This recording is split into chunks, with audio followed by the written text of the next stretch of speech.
اور جس روز اللہ تمام مخلوق کو جمع کرے گا اور فرمائے گا، اے جنوں کی قوم، تم نے انسانوں کو گمراہ کرنے میں بڑا حصہ لیا ہے، اور ان کے انسان دوست کہیں گے، اے ہمارے رب، ہم نے آپس میں ایک دوسرے سے خوب فائدہ اٹھایا اور اپنی مقرر مدت تک پہنچ گئے جو تو نے ہمارے لیے مقرر کی تھی۔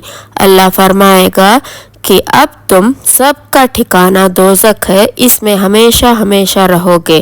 ہاں اگر اللہ چاہے تو اور بات ہے، بلا شبہ تیرا رب حکمتوں والا، خوب جاننے والا ہے۔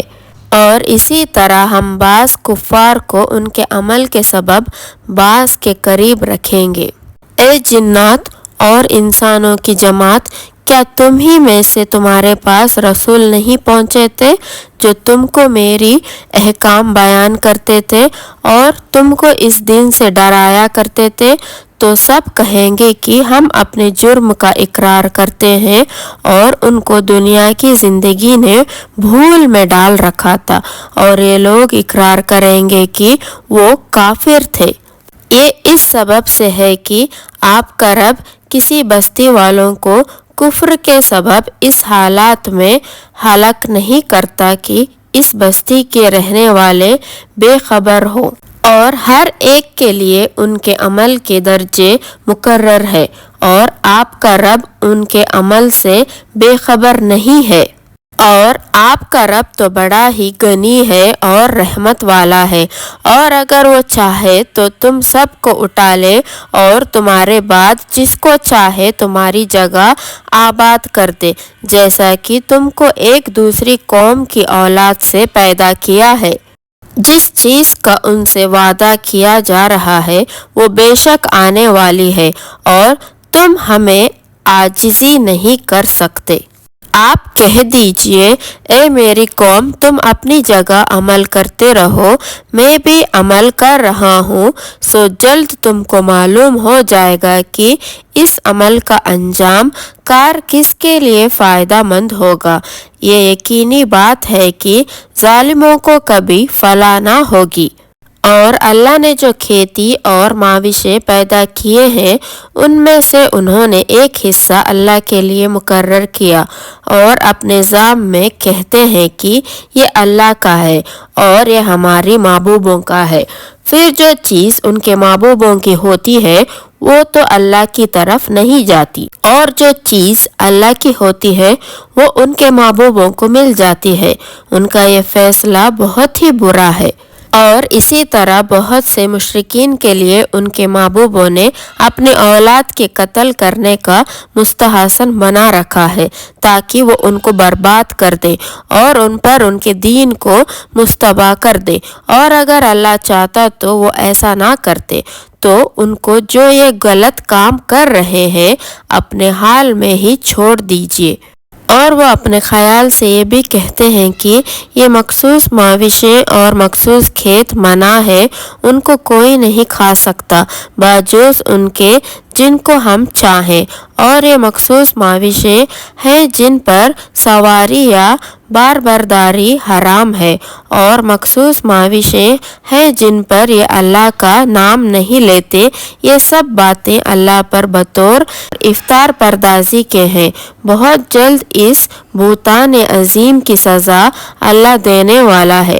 اور یہ بھی کہتے ہیں جو چیز ان مویشی کے پیٹ میں ہے وہ خالص ہمارے مردوں کے لیے ہے اور ہماری عورتوں پر حرام ہے، اور اگر وہ بچہ مردہ نکلے تو اس میں مرد اور عورت دونوں شریک ہے۔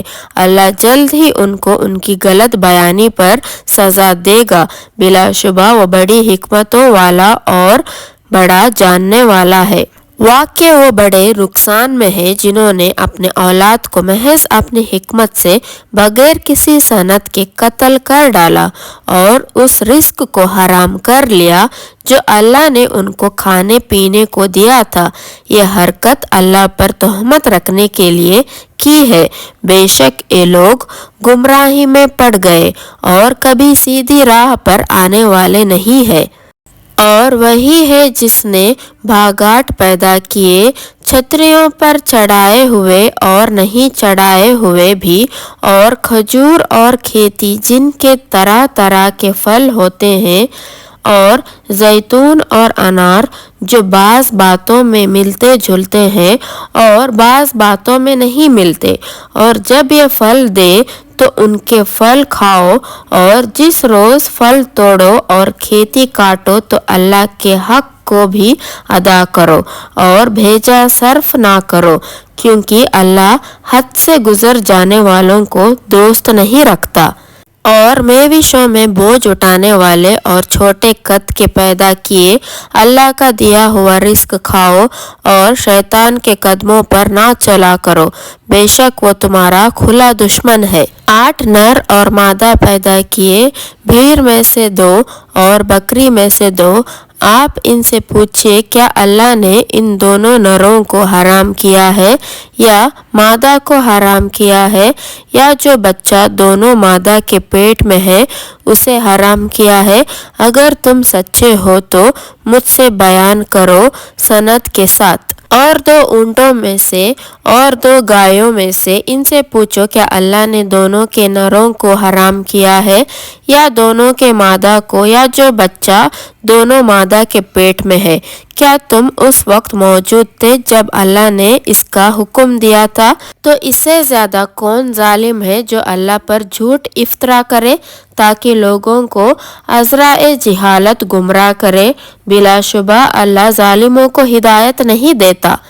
آپ کہہ دیجئے کہ جو احکام مجھ پر نازل ہوئے ہیں ان میں کوئی چیز ایسی نہیں پتہ جو کھانے والے کے لیے حرام ہو، باوجود اس کے کہ وہ مرا ہوا جانور ہو یا بہتا ہوا خون ہو یا سور کا گوشت ہو، کہ یہ سب ناپاک ہے، یا ناجائز ذبیحہ جس پر اللہ کے سوا کسی دوسرے کا نام لیا گیا ہو، پاس جو مجبور اور بے قرار ہو جائے اور وہ نافرمانی نہ کرے اور نہ حد سے آگے بڑھے، تو تمہارا رب بخشنے والا اور رحم والا ہے۔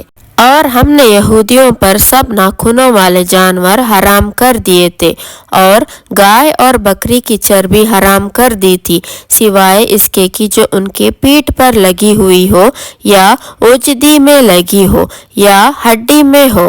یہ سزا ہم نے ان کو ان کی شرارت کے سبب دی تھی، اور ہم یقیناً سچے ہیں۔ پھر اگر یہ آپ کو جھوٹا کہے تو آپ فرما دیجئے کہ تمہارا رب بڑی وسیع رحمت والا ہے، اور اس کا عذاب مجرمین سے نہ ٹلے گا۔ اب مشرکین یہی کہتے ہیں کہ اگر اللہ چاہتا تو نہ ہم شرک کرتے اور نہ ہمارے باپ دادا، اور نہ ہم کسی چیز کو حرام کہہ سکتے۔ اسی طرح ان سے پہلے کافروں نے بھی رسولوں کی تصدیق کی تھی، یہاں تک کہ ہمارے عذاب کا مزہ چکھا۔ آپ فرما دیجئے کہ کیا تمہارے پاس کوئی دلیل ہے کہ اس کو ہمارے سامنے ظاہر کرو؟ تم محض خیالی باتوں پر چلتے ہو اور تم صرف قیاس کرتے ہو۔ آپ کہہ دینا کہ پاس پوری حجت تو اللہ ہی کی رہی، پھر اگر وہ چاہتا تم سب کو راہ پر لے آتا۔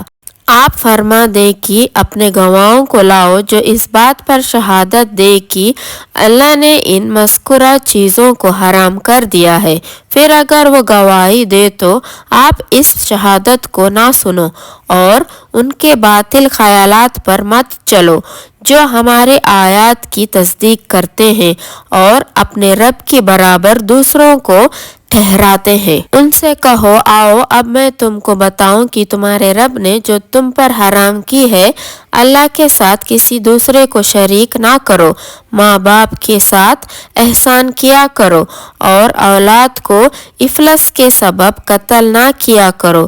ہم تم کو اور ان سب کو رزق دیتے ہیں، اور بے حیائی کے نزدیک بھی نہ جاؤ، خواہ وہ ظاہر ہو یا خفیہ، اور جس کا خون کرنا اللہ نے حرام کر دیا ہے اس کو قتل نہ کرو، ہاں مگر حق پر۔ یہ تم کو تاکیدی حکم ہے تاکہ